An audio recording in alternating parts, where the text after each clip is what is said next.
boarded up. It looks like they're. 500, 25,600. Is Oh, that I was rent? in show choir. Yeah. Rent came out when I was like in my sophomore year, so all show choir all we did was rent. Oh, that's fun. But this year it was fun because someone was like, it's not 500, 25,000. All right. Wonderful. I'm like, okay, that didn't rhyme, but it was the same. We're all back from spring break. It's chatty, it's great, so we'll give it about a minute and then we'll start. It was so much fun. Took a tour. Yeah, she did have to go get a shot. So. Yeah, she's fine, but, yeah. Who got shot? Yeah, it could be. Why am I accidentally opened up the planning commission. Did they tell you the real history of gangs of New York? No, I had don't nothing. know. We'll see. No, I haven't well, heard that anything, same but that doesn't always area. mean anything. Is where the film was set. I know, or just give us a minute. No, this was all about public housing. Less cancerous They first. knocked down, blocks and blocks This is of a long one. tenements to put up big towers, which actually house more people. Okay. No, it was very fun. All right, we will call this meeting a regular commission meeting of April 1st, 2024 to order. All please rise for the Pledge of Allegiance.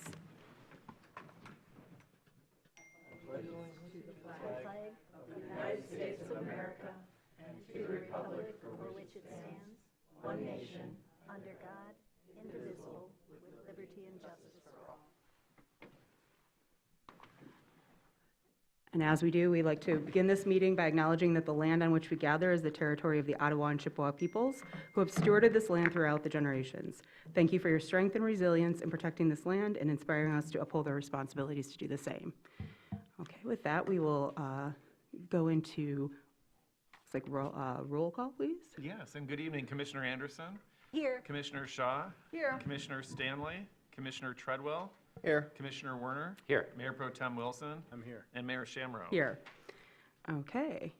And we will start then with a proclamation for the Less Cancer, if we can have you join me up there.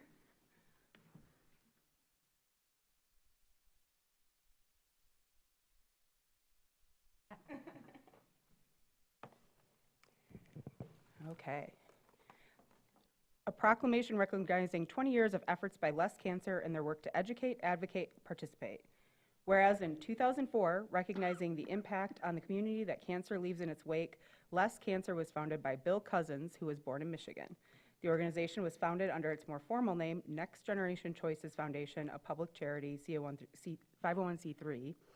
And whereas Less Cancer signifies a new paradigm for addressing cancer, one focused on prevention, this is a departure from previous treatment-focused approaches, which focus on beating, conquering, or curing cancer.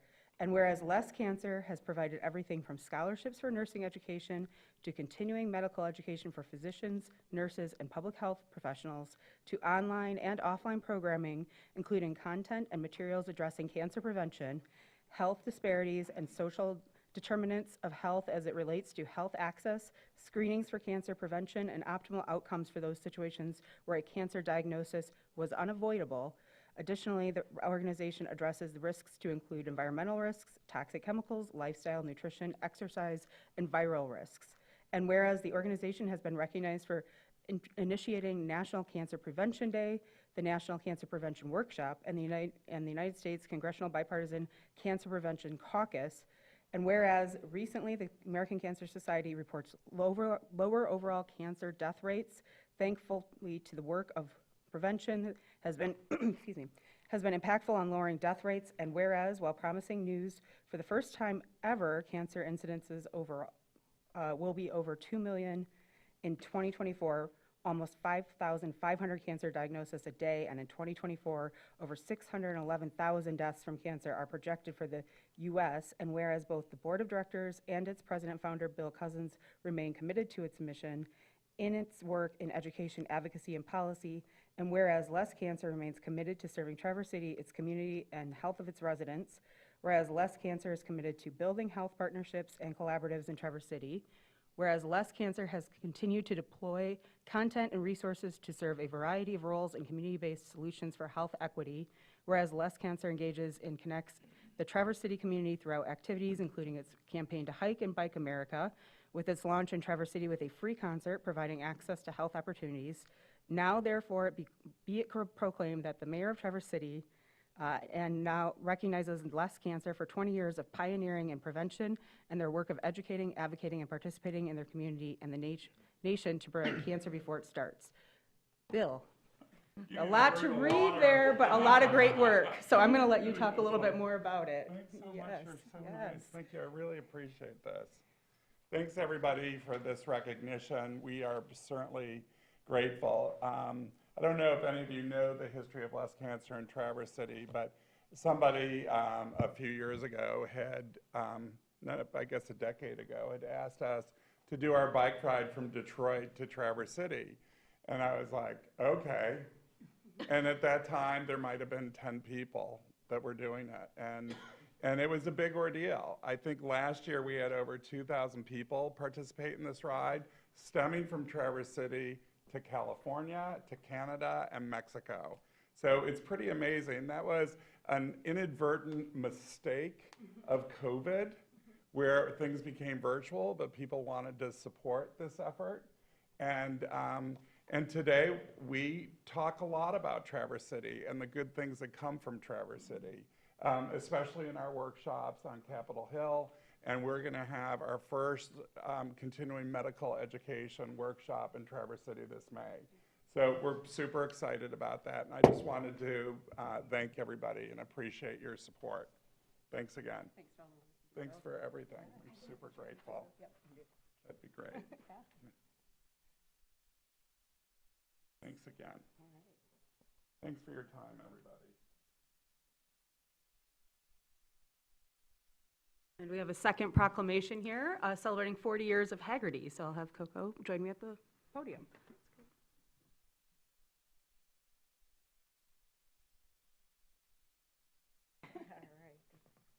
All right, bear with me one more time here. Haggerty was founded 40 years ago with the guiding principle to help car enthusiasts protect their toys. Haggerty has built its reputation through an unwavering commitment to car-loving communities. What began as a specialty insurance company 4 decades ago now includes a trusted marketplace for buying and selling collectible cars, a driver's club with exclusive member benefits, and entertainment hub for passionate car enthusiasts. Today, Haggerty's commitment to preserving car culture is evident in the number of members they serve and the cars they insure, more than 800,000 and 2.4 million respectively. Haggerty's signature events Haggerty's signature events stimulate local economies, attracting over 65,000 enthusiasts annually across the country last year. During the last 4 decades, millions of automotive enthusiasts have relied on Haggerty, whose purpose is to save driving and fuel car culture for future generations. Since its founding, Haggerty has invested more than $22 million in preserving car culture to ensure current generations and the generations to come can enjoy it the same way. The city of Traverse City is Haggerty's headquarters and home, and its roots are deep here. Haggerty began with just a handful of employees, but now is one of the largest local private employers with about 500 employees. Since 2010, the company has supported more than 500 local nonprofits, provided more than $5.5 million in local community support, and volunteered over 100,000 service hours. In honor of this milestone, I, Amy Shamrow, Mayor of the City of Traverse City, do hereby proclaim April 3rd, 2024 as the 40th anniversary of Haggerty and urge citizens of Traverse City to recognize and lend their support to the efforts of Haggerty. There you are. Yes, do you want to say a couple words? Thank you. My name is Colette Champagne, and I've served at Haggerty for over 25 years, and I'm just humbled and honored and wanted to say thank you to the City of Traverse City for everything that you've done to help ensure that we could grow and thrive in this beautiful community. So thank you again, and thank you, Amy, for your recognition.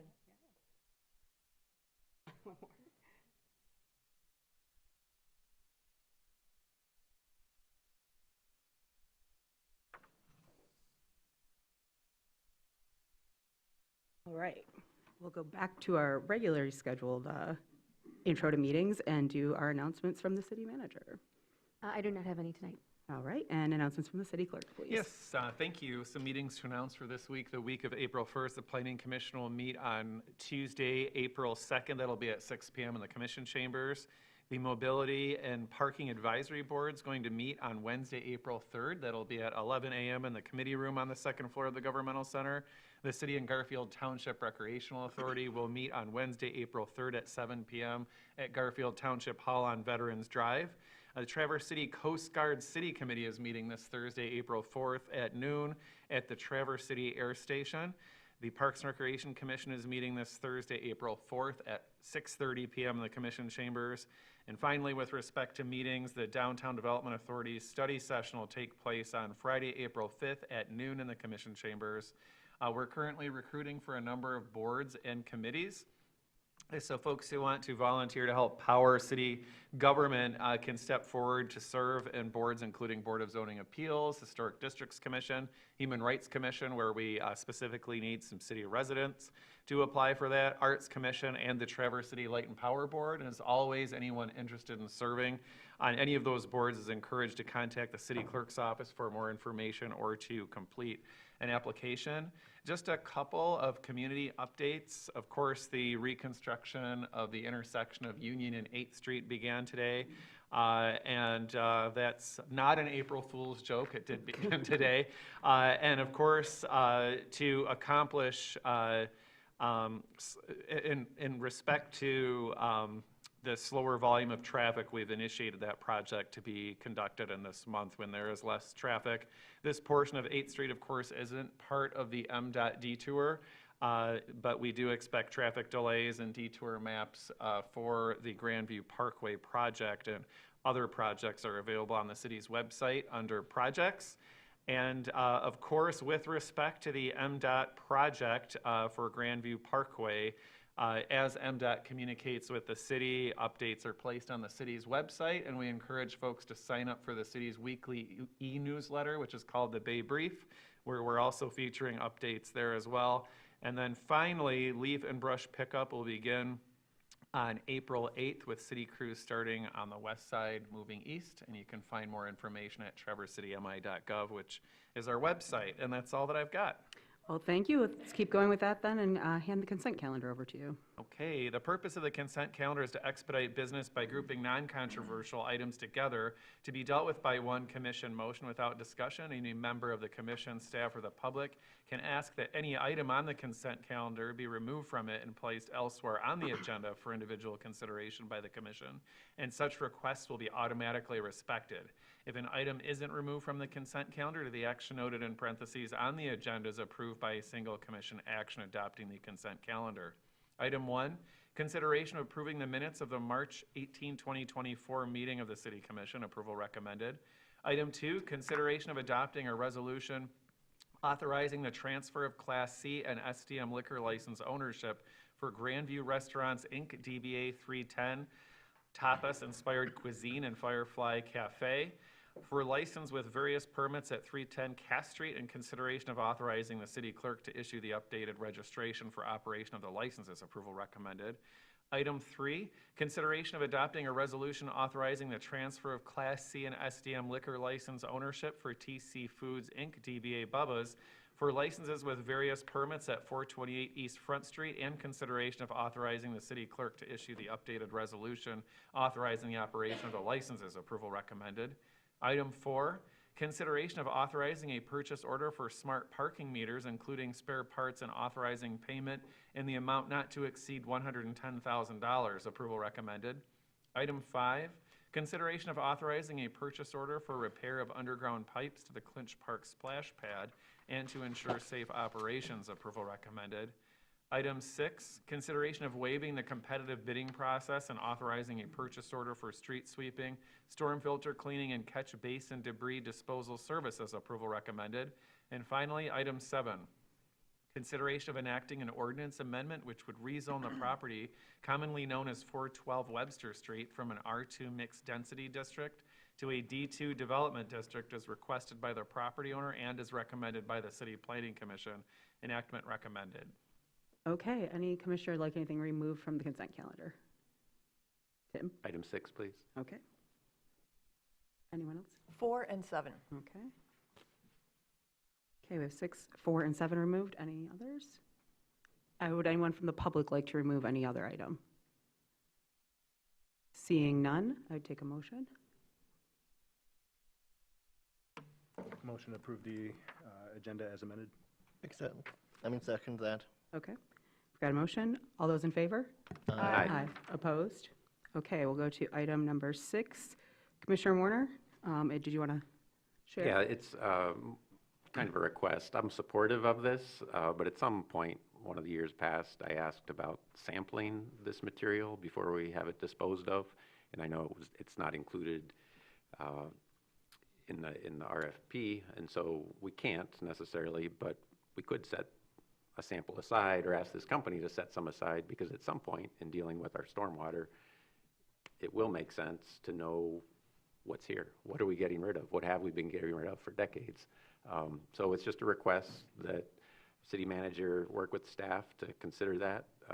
Maybe it's not till next year, but it wouldn't take a lot to, take some Nalgene bottles and take some sample of crud and just set them aside, because if we decide we'd like to have them analyzed for whatever it might be, we could still do that at some point in the future. So with that, I'll make the motion that, where'd it go? Frank might have a response. Oh, I don't have a question. It's just let's request to do that. Make the motion that the city manager be authorized to issue a purchase order to GFL of Vaughan, Ontario for the disposal of street sweepings and catch basin storm filter debris in an amount not to exceed $50,000 with the budgeted funds as outlined in the March 22nd, 2024 communication from the Director of Public Services. I'll second that, but I had a brief PSA in that in cleaning out catch basins and storm drains, we are operating under the asset management schedules that we have, which are based largely for this on the 2007 Stormwater Management Plan. And there are errors, inconsistencies, and omissions in that plan. So if you see a storm drain that seems to be plugged up and is not getting cleaned out, let the city know, because there are drains that aren't on our maps and aren't on our schedules. Some of them were put in by a private property owner and maybe on private property, but it is still good for the city to be aware of where stormwater is going, and if it's not draining properly, how that can be addressed. Thank you, Mr. Treadwell, and thank you, go ahead, Heather. Yeah, I'd just like to make a quick comment in support of sampling the material as well, because it would be interesting to know the salinity of what's in there and how much chloride's there. Yes, and that's where I was going to say, I thank Commissioner Warner for bringing that back up. I know we have brought it up in the past, and there's been some different movements at the city level over the last year and a half, 2 years, so it was a good reminder, and I see the city manager taking furious notes. Yes, and I do believe Mr. DeTuri would like to speak to that. Thank you. Frank DeTuri, Director of Public Services. To the comment regarding the sampling, we had some conversations just recently with Andy Smith, the Drain Commissioner, and there will be an effort to raise some funds, because those sampling efforts cost funds, to have the refuse debris from our current practices sampled. And there's two reasons for it. First of all, we'd absolutely like to know exactly what's happening to it. It does go to a Class A landfill, but there is the option that if it tests lower than expected, we can reuse some of this in our composting operations. So that was the effort behind this, was to let's sample it, see if it's where it is, so we know, and if it's below the criteria, we can roll this back into a system and have some reuse of the product, and if not, then at least we know where it's sitting. But there is an ongoing effort, and we're hoping to do that for the next coming year. Thank you, Frank. Okay, any other questions from our commissioners? Any public comment on this item? Seeing none, all those in favor? Aye. Opposed? Motion passes. Thank you for that. Okay, item 4, purchase of smart meters. You had this one pulled? Yeah, I just have a couple of questions. This was a 5-year, $100,000 a year plan. We're in the 3rd year. According to what I saw in the packet, it said there weren't many, most of the meters have already been replaced. How many are left? And does this mean that we're at the end and we're not going to need the funds for the 5th year? Yeah, so based on placing multi-space pay stations in some of the lots over the past few years, we've actually decreased the number of single-space meters that are required. And so after this purchase, there's going to be roughly 200 left, but those are meters that are in leased lots. So right now we've left the coin only in lease lots because there are additional operational expenses with credit card fees as well as software fees. And so right now, we're just doing coin only in those lots. So if we were to choose to do year 4 and take on those recurring fees, it might be a conversation with the property owner, what that lease percentage is, to see if that might be adjusted to cover some of those fees. Thank you. I promised to ask this question. It came from a resident this morning. Why do the meters face into the street? Because in the wintertime, you're standing in the street in the snow or the slush, and it's uncomfortable. I presumed that the meters were made in a place that doesn't know what snow is. So it's an interesting thing because depending on where you travel, there are some that are actually on the sidewalk and some that face the street. So just by chance, Traverse City first installed them facing the street, and we've always kept it that way. We have talked about changing them, rotating them in order to have them face the sidewalk, but that's not something that we've done. But depending on where you go, you'll see them in both directions. Okay. Thank you very much. Yes, thank you. That was a very good question. That was by the public, and appreciate you asking that on our behalf. Any other questions at this time? No. Would anybody like to make a motion? As everybody scrolls for the motion.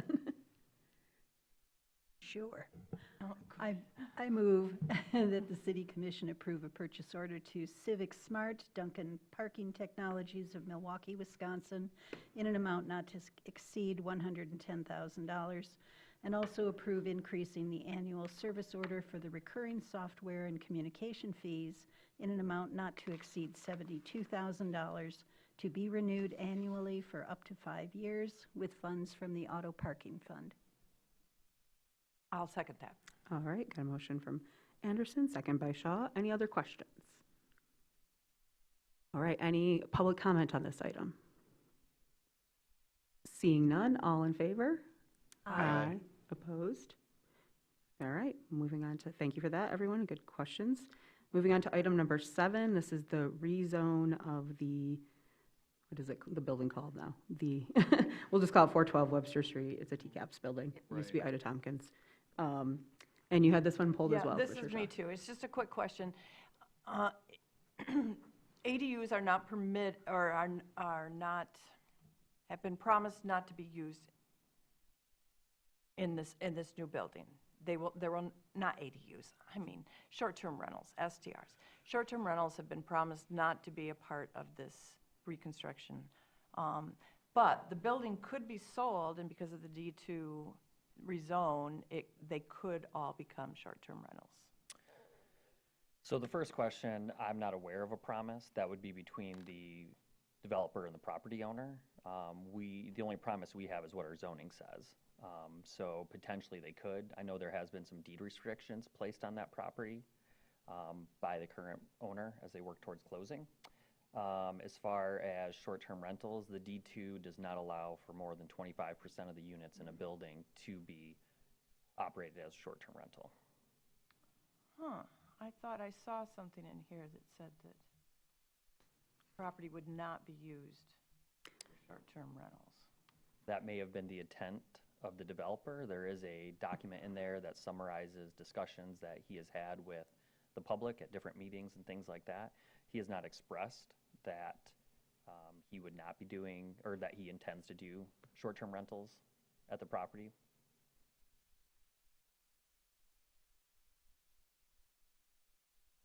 Okay, thank you.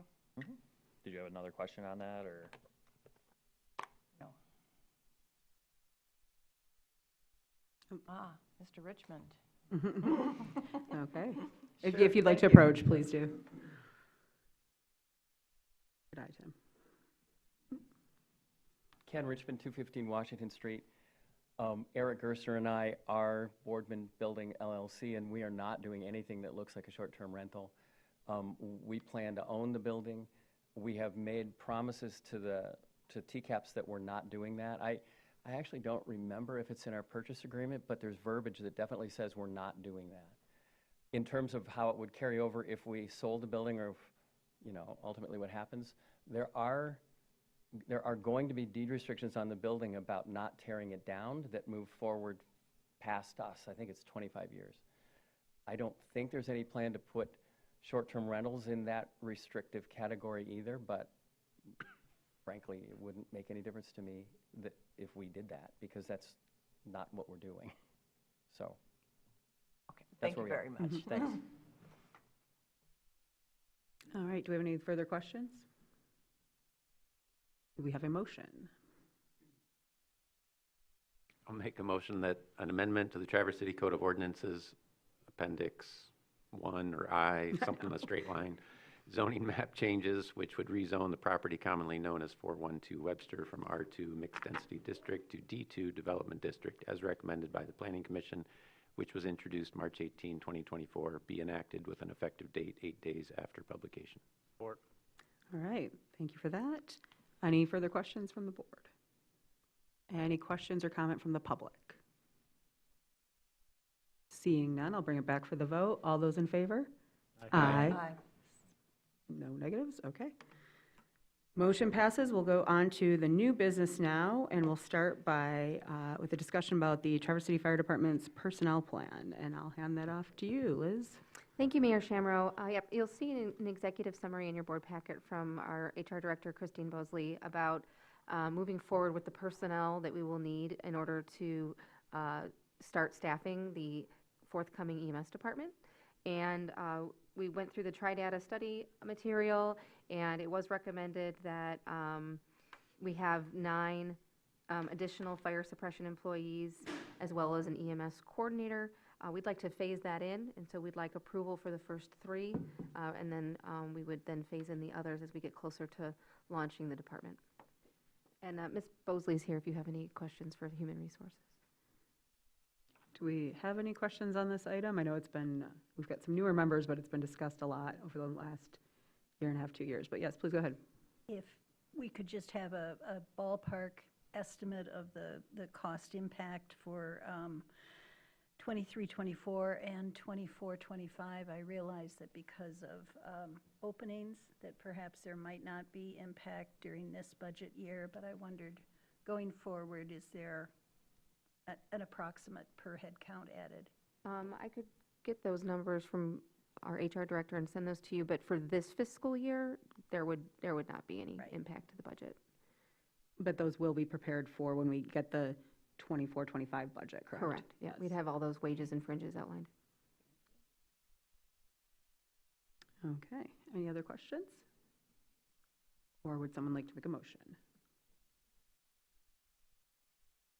I move that the City Commission approve the city management team's plan to implement a hiring plan for the Traverse City Fire Department in phases to align with the provision of the primary emergency transportation services as approved.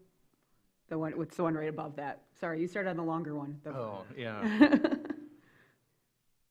What? Go to the very top of the memo, and it's that the city commission authorizes. Sorry. No, it's okay, it's much. It's a nice short and sweet. Oh, I was gonna say, you made good. more work for yourself. I recommend that the City Commission authorize the creation and filling of 3 fire suppression employees, and further that the phased implementation plan be approved. Support. Thank you. Motion from Shaw and second by Wilson. Any other questions or comments on this? Go ahead, Tim. So is there a document that's called the Phased Implementation Plan? We're actually working on that right now. Okay, since we're approving it. And I actually wanted to jump in, if I may. That last bit of verbiage, and I'm sorry I didn't catch that before the packet was published, but the motion should be that the City Commission authorizes the creation and filling of the 3 fire suppression employees. Period. Period. Okay. Thank you. Is that agreed to by Commissioner Anderson, and who Yes. seconded the Yes. motion? No, it's Shaw and Wilson. Yeah. Sean Wilson, excuse me. Okay. Amend you. my support. We just have to have them officially approve it. Yeah. Okay, great. Okay, so any other questions? Good question, Tim. Okay. Any comment on the, from the public? Again, clarifying that this is just for the creation of the 3 fire suppression employees that will be hired. The full plan will be produced later, and we'll have more discussion at that time and throughout the budgeting process of this spring, fall, or spring, summer. Okay, seeing none, we'll have a vote. All in favor, say aye. Aye. Aye. Opposed? Motion passes. Thank you for that. We'll get that project rolling here. And as my computer catches up, the annual salt discussion. So I will hand that over to Liz. Hi, good evening. And we do have Frank Deturi here, our Director of Public Services, to answer any questions you have about the SALT order. But this is an annual order that is done in March with a deadline of April 3rd, and we are requesting an additional early delivery of 600 tons of seasonal backup salt. This helps keep the prices down for communities by ordering them earlier. If we do run out in the fall or over the course of the winter, the prices go up and the delivery dates are variable. So this is just trying to be prepared for the unknowns of our winters. And actually, icier freeze-thaw winters are actually more salt is needed under those conditions. So we know that we can, it's hard to guess because every winter seems to be very different, but I support this, and Mr. Deturi is here to answer any questions. Tim, do you want to? Sure, I'll get started. So sometimes this has been on, or early years, this has been on the consent calendar, but I've spoken essentially against it for at least 10 years now, sometimes extensively, sometimes very briefly, changing what I try to say to try to convince people that we can do better. So I'll try to be brief, but just give like the reasons that I do oppose this, because I oppose it because we can do better. I don't oppose it because I oppose the use of salt on our roads.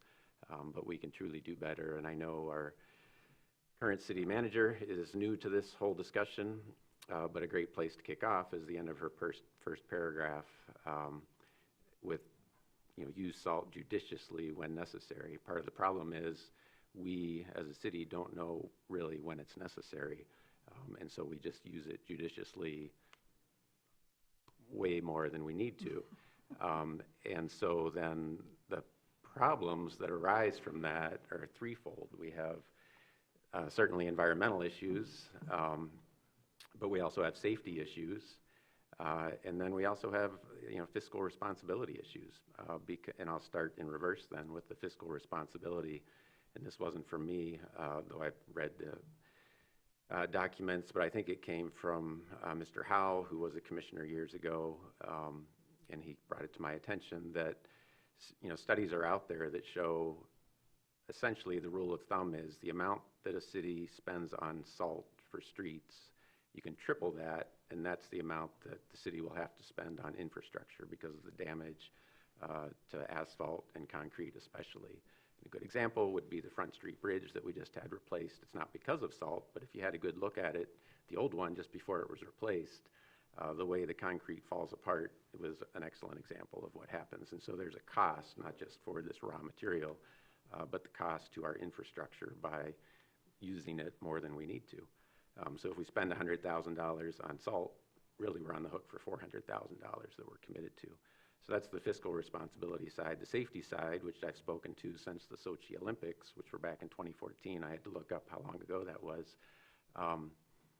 So in the Olympics, when the snow needs to be hardened, because we think of those alpine skiers as going down snow, but really they're skiing down ice, they are. And to create that ice, they put salt on snow. So when you put salt on snow and the temperature is below freezing, and there's plenty of snow or the temperature is cold enough, and the temperature from the ground even, essentially dilution, you end up with ice. And that's what they want for the Olympics and other alpine ski competitions. And that's the safety issue, because when we just put a little bit at an intersection someplace and it's still snowing for the next 24 hours, there's a high risk that we're creating ice. So we're actually harming the safety for citizens. And so we could do better by being more appropriate in our application of salt when it is, say, freezing rain, or the temperature is going to rise the next day and we just need it for this short window or whatever it is. But it's a complicated issue. So I don't pretend that, oh, if we just did this, it'll be better. But each year we could do better and start to address that. But safety is certainly a concern. And then the environment, because that salt goes somewhere. So 2,000 tons is 2 million pounds. And every year it's going someplace. And it's not just into our streams and rivers in the bay. It's also going into the tree lawns, and it's harming trees and other vegetation.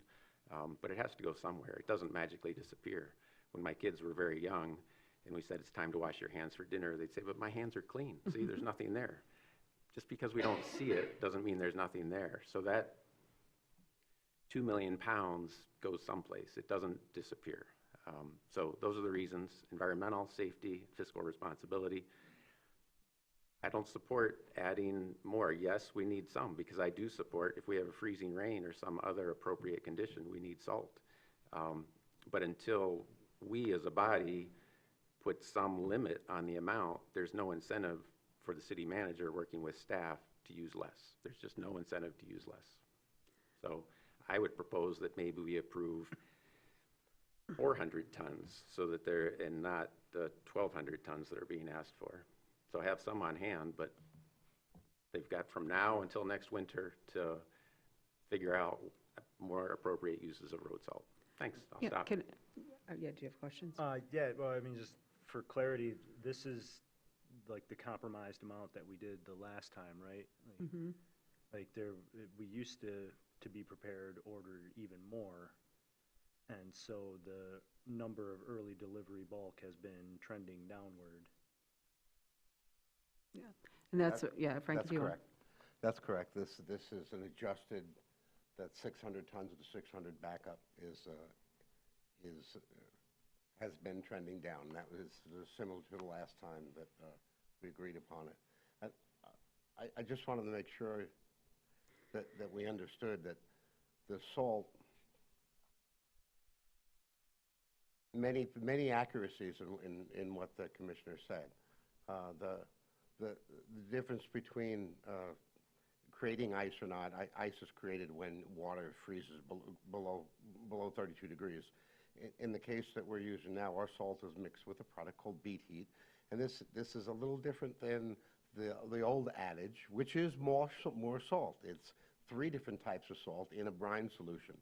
But now it lets us, instead of at 16 degrees Fahrenheit, which is where typical road salt stops working, 16 degrees and below, it doesn't melt any longer.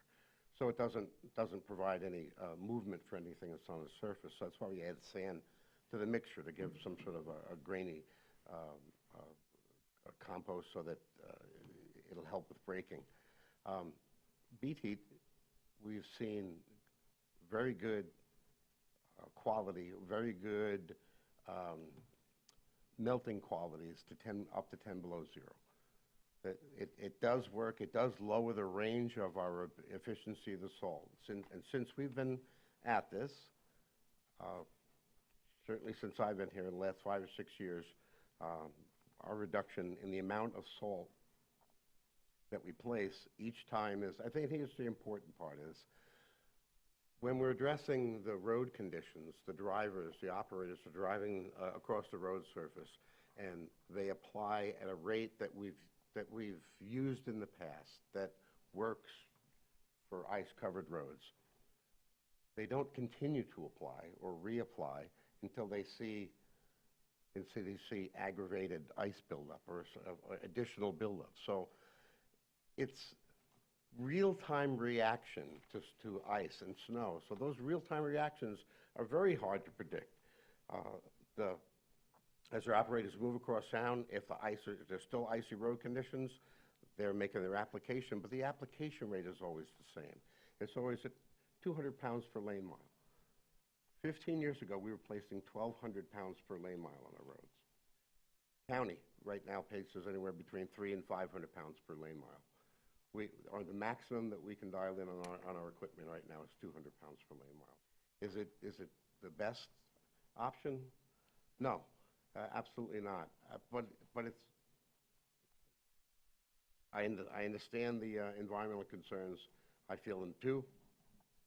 But we have a responsibility to the traveling public, and I want folks to remember that it's not just the folks in cars.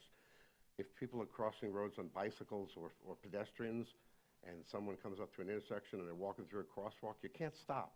If we don't salt those intersections and you're going 25 miles an hour and you hit ice, it risks the traveling public too.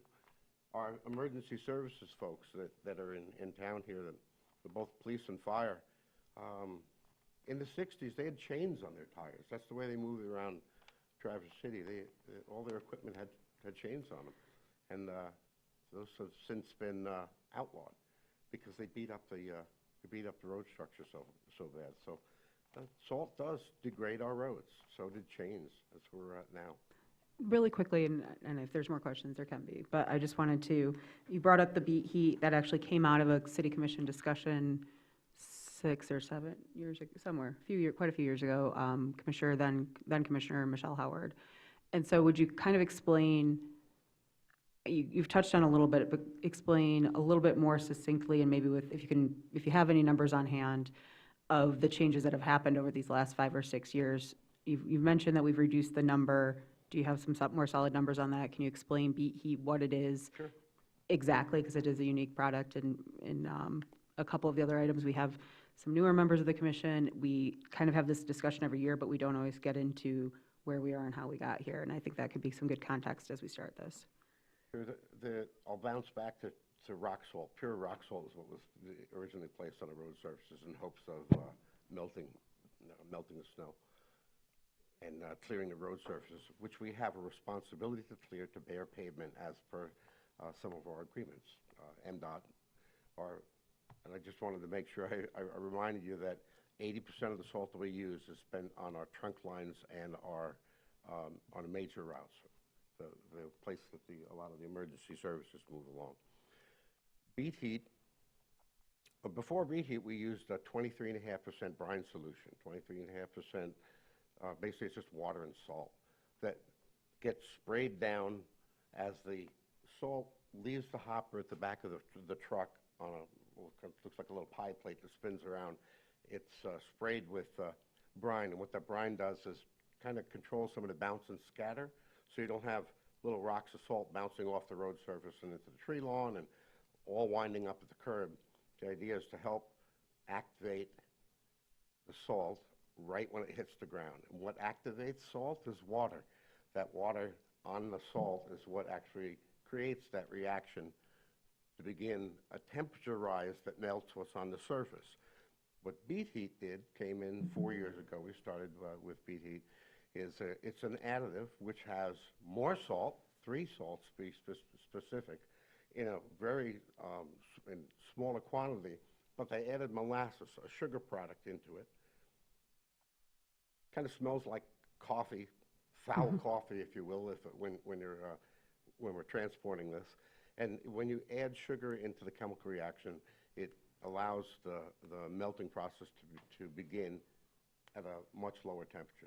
That reaction between the salt, the sugar, and the water increases efficiency in the melting process. So we purchase beet heat each year, and we add it to that brine solution at a 50-50 mix. And that has been really helping us save quite a bit of, not only with our calculations and with the graphics that we can provide, we've provided before. Every time we place or treat a road surface with salt, per lane mile, we're treating it with 42% less material, salt, 42% less salt. Each occurrence. It doesn't mean over the winter we're having 42% less salt. That depends on weather patterns, freeze and thaw patterns. It's every time we choose to apply it because the road conditions exist that require safety operations to apply salt, we're treating it with less, 42% less, which is about a 35% savings on our salt buck. It's not, I mean, that's a pretty substantial savings. Beet heat is quite expensive too, but in the end run, if you look at the efficiency and the savings, it's been working well. Can we do more? This year, we're planning on, when we buy our new tandem trucks, there's a hydraulic component that can be purchased with part of our new tandems.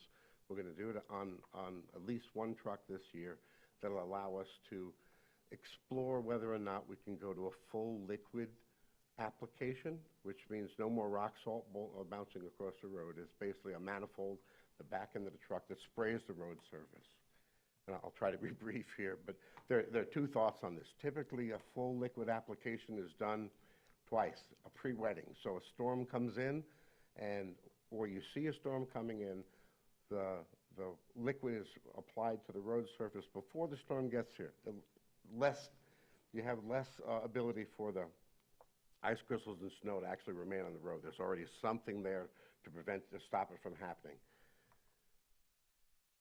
We're going to try to experiment on at least one route this upcoming year if we get this equipment, because we think it might have some advantages. Where we are on the planet doesn't really lend itself to predicting snow very well. A lot of the folks that are using pre-wet and that are using liquid applications are in Wisconsin and Minnesota, where they can predict system snow a lot better than the system snow. We don't have any issues with. It's the lake effect that we do. So our last desire would be to pre-wet in the condition that we think we're going to have snow, and then don't have snow, and essentially waste dollars on the road surface. Thank you. Do we have any other questions? Go ahead, Mitch.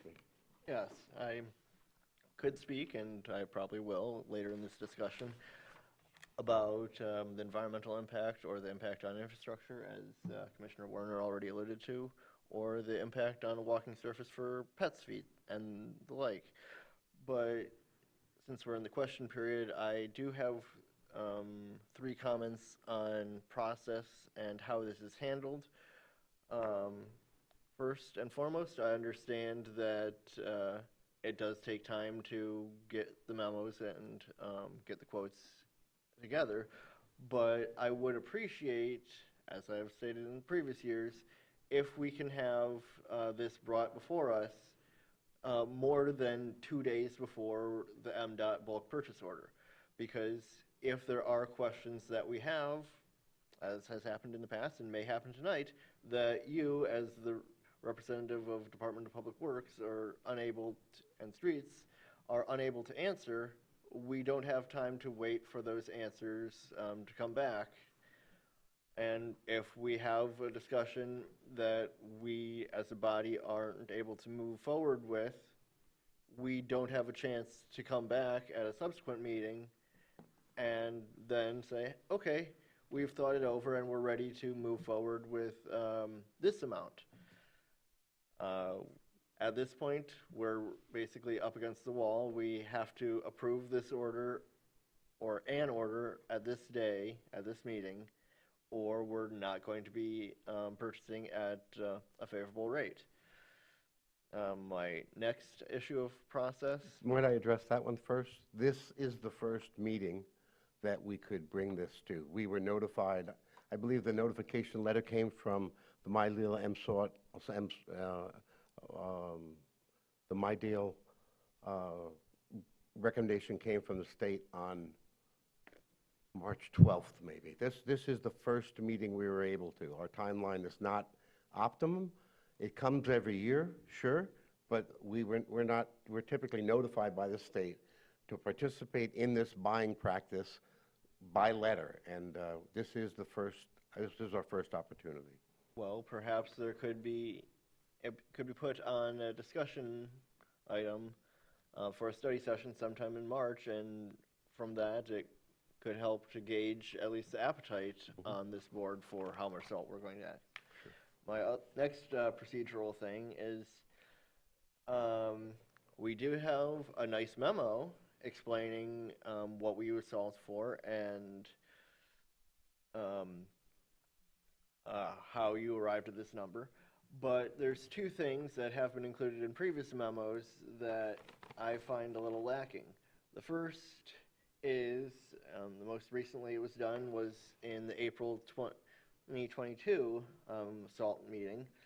You had included the list of previous purchase orders going back to 2009. Not saying that we need to have 15 years, but some purchase order and price history provides context, not just for us on the commission that might not have been there 5, 10 years ago, like Commissioner Werner, but that we can see, okay, here is how much salt we were ordering in the past, this is how much we are ordering now, and then we can see how that has changed.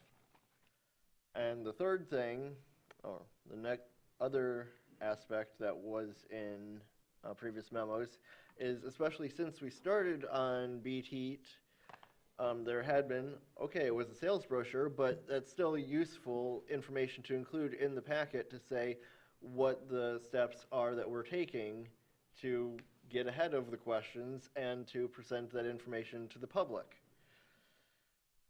But also, I'd say that a bigger issue is that road salt usage isn't something that we are an island.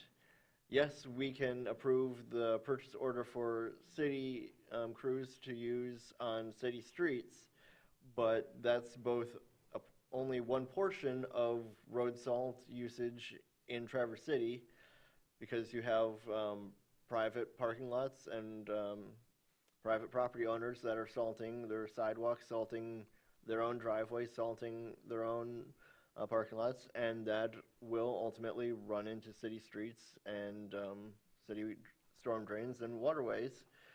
But also, Traverse City is topographically at the bottom of a basin. We are surrounded by areas in the townships where all of their stormwater and snowmelt ultimately will end up in the city.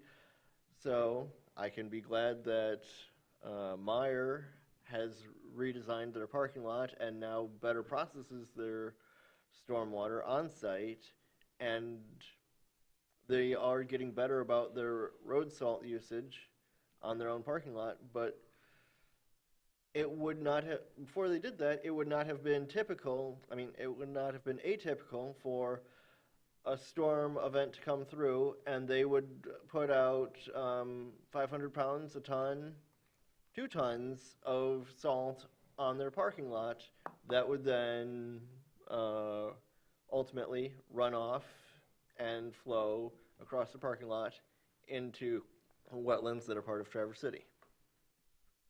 We can't control that at this point. Yes, but I would like to I appreciate your other see points. not just promoting what the city has done as you come before us and ask for the salt purchase order, but for lack of a better term, evangelize to other departments and other parts of the community about this is what we have done. It's reduced our road salt usage and reduced the cost to the department and reduced cost to infrastructure and vehicles and the like, and you may see similar savings. Thank you for that. That's some good points, especially about, I would concur that we do kind of find ourselves usually up against this wall every year, but we also know it's coming. And so whether we have the exact prices or not, I think that's something that we could at least have that discussion a little earlier on. Go ahead, Tim. Yeah, just some responses to what was said. So the Beat Heat is still salt. It's different types of salt, and so it's still it doesn't change any of my comments. There's still the concerns about the environment, about safety, and about fiscal responsibility, because it's when the salt is being used and being more purposeful in using that salt. And then as far as emergency vehicles, I'd like to believe that all the folks working for the city driving emergency vehicles have good winter driving skills and hopefully good tires on those vehicles. And if not, we should get them good tires on the vehicles.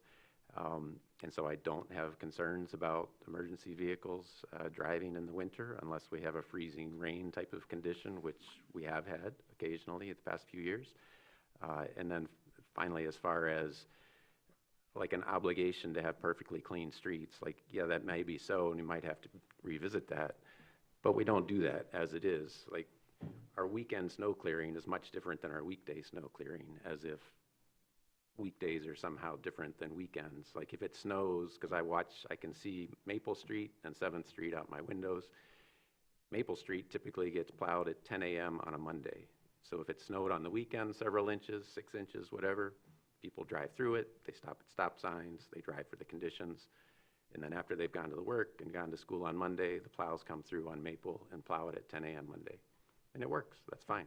I'm not saying that's what we should do everywhere, but to say that, oh, we have an obligation to have every street cleared and we're going to use the salt, again, that may be so, it might be in a document someplace, but but still, I'll leave it at that. Our obligations and contracts are with the trunk lines, is that correct? Excuse For me? are the obligations that we have, that you were referring to, are the trunk lines that we do for MDOT, is that correct? That's the contract? Our majors and trunk lines we are in the contract with, for Act 51 payment with NDOT, and they do recommend, and I think that is the actual language in their levels of service. With that levels of service means clear to pavement.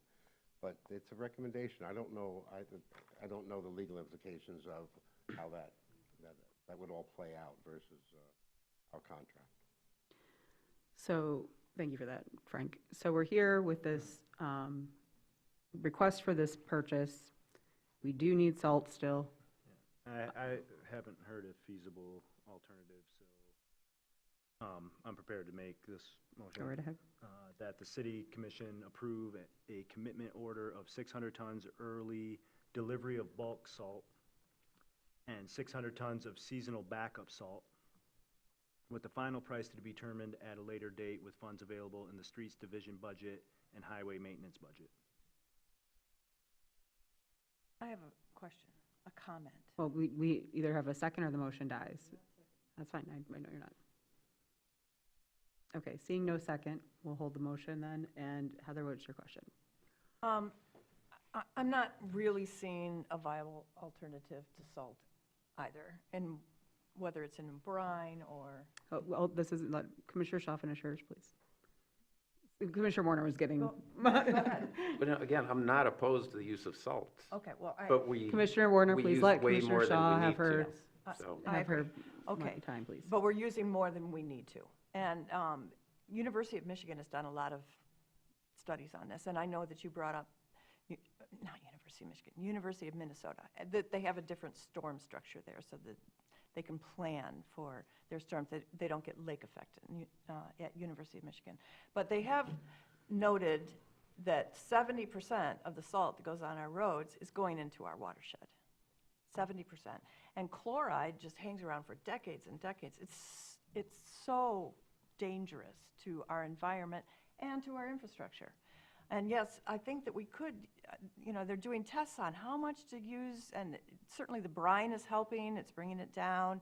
There's more than we can do. I also think that we can do more on reaching out to city residents and businesses and letting them know what the effect of salt is on the sidewalks and in their parking lots, and showing them the EPA has a whole website of salt alternatives they can use on their sidewalks and in their driveway or in their parking lots.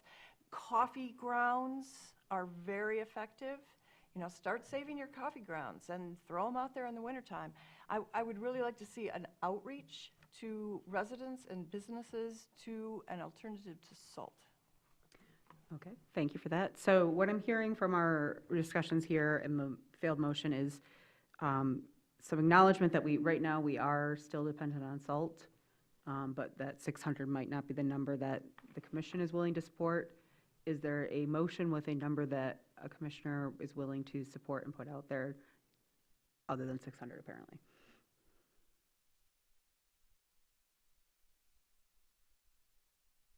Tim? Sure. I'll make a motion that the city commission approve a commitment order of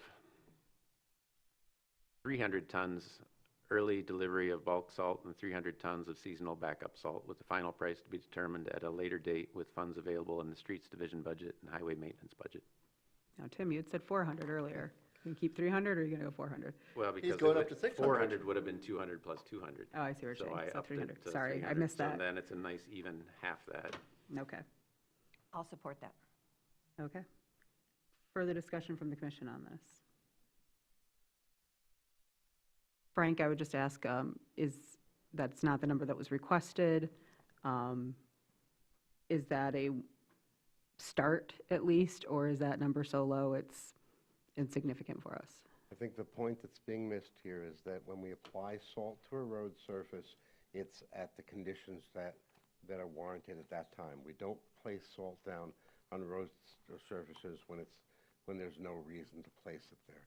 And then I think what happens is that if we try to we can continually try to reduce the amount of salt we place each time we place it down, we feel like we're at that, right? So we have that 200 pounds per lane mile that I talked about, only at times when we can place it, is what we feel is the bare minimum that'll actually make that road surface safe. So if we run out of salt, using that application and using the thought process that we're keeping the roads safe, we'll have to purchase more salt later in the year if we can get it, number one, and two, it could be at a higher price. And did that happen a couple years ago? We ran out of salt at the very end of the season a couple of years ago. We don't know what the winter conditions are. We just don't know. Oh, sorry. We don't know what they're going to be like. Having salt in our salt barn, it's facetious to say that it's money in the bank, but salt prices go up every year. It'll stay in the salt barn for years. If we have it, does it mean we use more? I certainly hope not. That's not what we train our operators and our drivers. That's not the ecological responsibility and conscience that we drive. There's no one on our team that would purposely put any more salt down that was necessary to make them know that the road feels safe at that time. And that's really what it comes down to. Yeah, go ahead, Tim. I don't disagree with the point about when you're putting salt down, like not to cut back on the amount of salt. Because when you do apply salt, and when it's appropriate to be applying salt, you need to have enough. If you use 90% of what's enough, you just make the conditions worse. Because again, it's like the Sochi Olympics. Because if you don't have enough to turn the solid water into liquid water, and that there's a surplus so that liquid water can either evaporate or run off, but that liquid water has to go someplace before it refreezes from dilution. So you need plenty. So I agree with that point. My argument is we're going out, we as a community, and applying it at times when we shouldn't be applying it. But when we do apply it, we need to apply enough. And I'm happy to sit down with Frank and whomever else and talk the science of it. I mean, we can handle it here on a Monday night. Is that, the staff believe we're laying down too much, we're using too much, or is this just the opinion of somebody from this body? Is that a question? Kind of, because, I mean, just because it gets said doesn't mean it's true that we're using too much. And I believe in science, and you point, not people's feelings. Commissioner Warner, when you're recognized next. I mean, I'm down with the science too. I'm not trying to armchair quarterback and undermine staff year over year. It's an agreed upon solution, and there hasn't been a feasible alternative offered. It's just like, well, we can do better is not science. Like, a solution would be science. If you have something to offer, I think we should do that instead of constantly, last time this came up, this was the compromise. Should have been a real straightforward thing, and it's not. Here we are again. Commissioner Warner, did you want to? Okay, well, the motion we have right now that's been seconded is, 300 tons of delivery with 300 of seasonal backup. I will ask if there's any further questions or commentary on that motion right now from the body. Go ahead, Jackie. I don't know if this is a point of reassurance or not, but am I correct that we still have in storage half of the amount of salt that was purchased last year? So we purchased 2,000 tons and we still have 1,000 tons in inventory and storage? We do have 1,000 tons in inventory. And when we look at past years, ballpark is having that 2,000 ton available for a winter, not knowing what the winter is going to be like, not knowing if we'll make it through it or not. But yes, we have 1,000 ton remaining right now. Okay. Any other questions or comments? Seeing none, there is a motion on the floor, so I will take public comment now. Is there any public comment on this item? Seeing none, I will bring it back to the commission. All those in favor of the motion, say aye. Aye. Opposed? The motion passes. All right. Moving on now, we have a motion for entering into closed session to discuss negotiation for collective bargaining. And I'll hand that off to you, Liz. Yep, I believe we need a roll call vote to enter into closed session, but would that We do. happen after we finish the agenda? No, We would have the motion now and Now. then closed session at the end of the meeting. And there would be no action after closed session tonight. And that's always a good key note. So that's what's out there. We have it in our packet. Does anyone want to make the motion? Go ahead, Jackie. I recommend that the city commission enter into closed session immediately following the public comment portion of the agenda to discuss negotiation strategy in connection with the negotiation of a collective bargaining agreement as authorized by MCL 15.268C. Support. Thank you. Okay, and this is procedural, so we don't usually do a public comment on that. So roll call vote, please. Yes, Commissioner Anderson, Yes. Commissioner Shaw, Yes. Commissioner Treadwell. Yes. Commissioner Werner, Yes. Mayor Pro Tem Wilson, Yes. and Mayor Shamrow. Yes. Okay, motion passes. We will enter into the closed session after the main portion of our agenda is done. There will be no action after, so we will not come back and make any kind of motion. This is just going to be a closed session for us to have this discussion. So with that, we will now move into the appointment section of the agenda here, and we'll start with the TCLP appointment. It's that time of year again, and we have the ad hoc selected. So would someone like to make a motion on that? Yes, I move that an ad hoc interview committee be established to make recommendations, a recommendation regarding one appointment to the Traverse City Light and Power Board for the seat expiring April 2nd, 2029, currently held, is that right? Yes, currently held by Paul Heiberger. But it's 2029, he's currently, okay, yeah. 2029? Yes, because they're 5-year terms, Yes. All and right. he's currently occupying the seat. But it's But expiring. it doesn't expire till 2029. Yeah, it says it's seat expiring. That's the new term, right? So the seat that you're making a recommendation on would expire April of 2029. It seems like it's not usually. It's a little confusing, but Okay. okay. And that Commissioner Werner, Commissioner Anderson, and Mayor Pro Tem Wilson be appointed to such committee with Commissioner Werner as chair. Support. All right. Any discussion on this? Any public comment on this? Seeing none, all in favor, say aye. Aye. Opposed? Motion passes. And we have appointments to, next we have appointments to the Coast Guard City Committee. And that is another, sorry, that's a predetermined one. I had a moment there while my computer was loading. It looks like Commissioner Pro Tem Wilson, you were chair? I believe this is one that it was uncontested, so we agreed that we would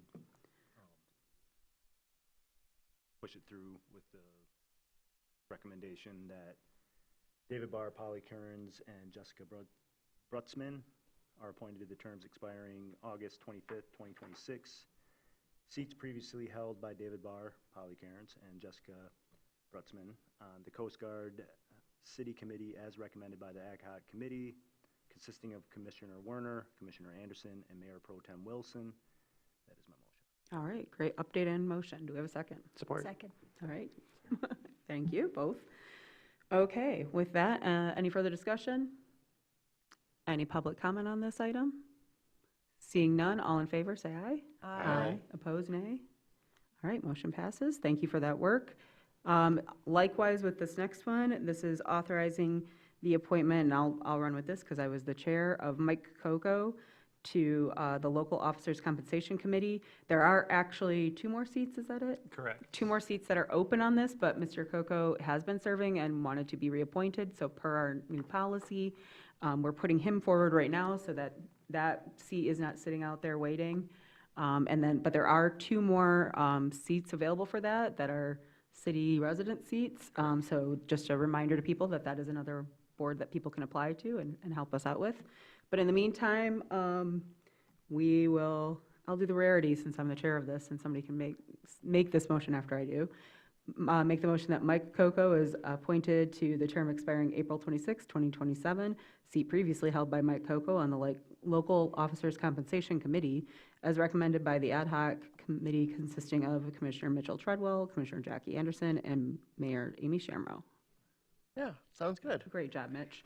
I'll make that motion, especially considering that the Local Officers Compensation Commission is one of our boards that has more stringent requirements about who can apply for them, and it's one that we have struggled to find a good crop of applicants. So I'm glad that we can get somebody that has been serving and is doing a good job there and is looking forward to continuing. Great. Do we have a second?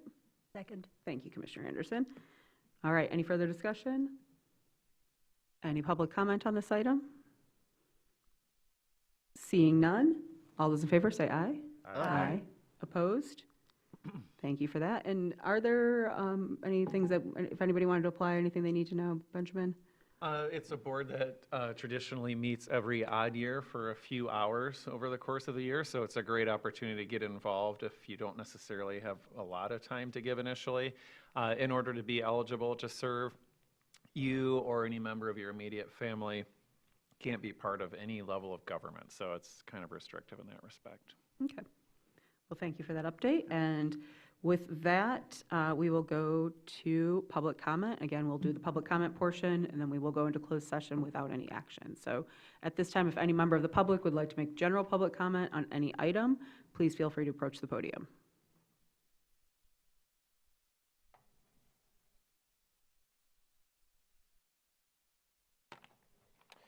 Hello, I'm Doug Kimball, 523 North Spruce Street, Traverse City. And I want to comment about the western extension of the TART Trail and the Parkway. And I live just a few houses south of Bay Street. I've been there 11 years, in Slabtown for around 30 years. And I view the trail and the bay and the parkway at breakfast, at lunch, at dinner, whenever I'm on the computer, whenever I'm working in the yard or shoveling snow. I'm right there, I'm looking at it. And I see, and I hear, and I feel the parkway every day. I feel it because there are logging trucks, gravel trains, ready-mix trucks. You can feel it in the house when they're fully loaded and they go by. And it's a major truck thoroughfare, okay? And it's only going to get worse as the area develops further. And so in this plan, all of that is going to be brought closer to our neighborhood. They want to bring the parkway closer to our homes, our houses, our neighborhoods. And it's really in order to give mostly tourists a wider path by the bay, wider bike path by the bay, for like 3 months a year, maybe 4, if you want to stretch it. But for me and for my neighbors, it's all year. All that traffic is all year. And if it moves closer to us, it'll be all year forever. We'll have to put up with that. And, you know, if it's absolutely necessary to make the trail somewhat wider by the bay, that north 2 lanes, or the westbound 2 lanes, can be widened a few feet. And instead of moving the other lanes closer to our neighborhood, just take it out of the median. Take that space out of the median, which is 12 feet wide between the lanes. So really, I'm asking 2 things. Since this really is going to benefit tourists mostly and affect us mostly, 2 things. In general, prioritize the full-time tax-paying residents over the tourists. And then the second thing is to ask the... Mr. Kimball, thank you for your comments. Your time's elapsed, but thank you. Sir, you can finish your last sentence if you want. Please One sentence. Thank you. So the other ask is to ask the MDOT to redesign, because it's, they made their design based on what the city, the DDA, the Tart Trail wanted, to bring that closer, to shift that highway. So, Thank you. yes, if you could Thank you. ask them to redesign. Thank you, Mr. Kimball. Any other public comment tonight? Seeing none, we will be back to close out the commission, but if any commissioner has any final public comment they'd like to say before we essentially lose our captive audience here, please feel free. Go ahead, Tim. Just a request of the city clerk's office, and it might be well aware, but I forget, like I think of it at these meetings, and then I forget the next day to send an email, so I apologize for not just sending an email, but the Joint Rec Authority has a vacant spot, so hopefully soon we're creating an ad hoc to fill that spot. Thank Is you. that a Garfield Township Board appointee? Do you No, know? a city. It is? A city spot is Oh, open. okay, thank you. Thank you. Yep. Anything else to share from our commissioners? Seeing none then, we will move into closed session. Again, we will come back after closed session. No action will be taken, so essentially I will come out and just adjourn the meeting. But with that, thank you all and have a great evening.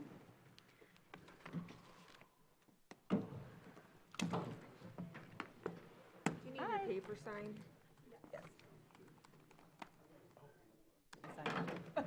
No, Oh, no, you're.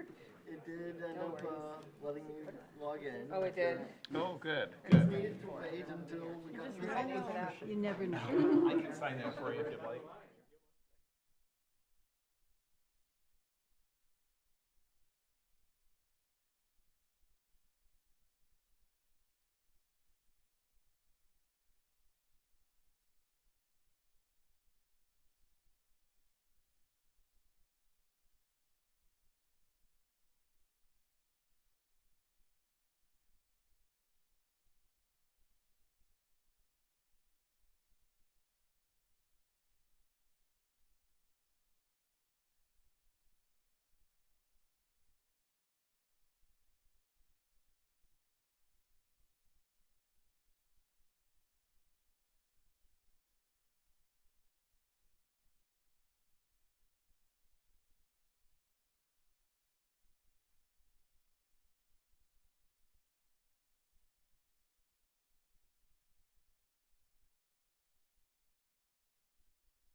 I have Commissioners Warner, Shaw, and Treadwell here with me, and with that, we will adjourn for this evening. Thank you. Yay. Are we meeting in Ben?